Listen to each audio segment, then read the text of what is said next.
Hey everyone, welcome to the channel. Today we have an interesting problem to tackle in our e-commerce project using React. The issue at hand is related to the cart functionality within the application.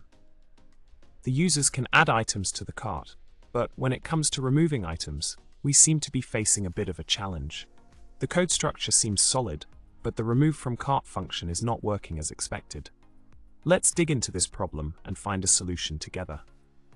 In the solution to our problem, we need to make a key adjustment in the removeFromCart function.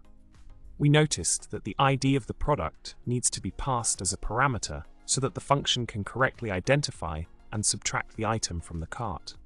By adding removeFromCart e.id inside the onClick event for the remove button, we ensure that the correct item is removed from the cart when the user interacts with the interface. This small change will allow us to seamlessly manage the cart items and provide a smoother user experience overall.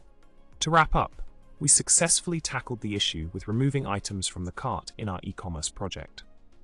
By passing the product ID as a parameter in the removeFromCart function, we ensured that users can now easily delete items from their cart with just a click.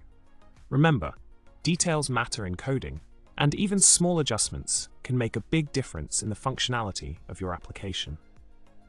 Thanks for tuning in. Don't forget to subscribe, like the video, and comment below with your thoughts. Until next time, happy coding.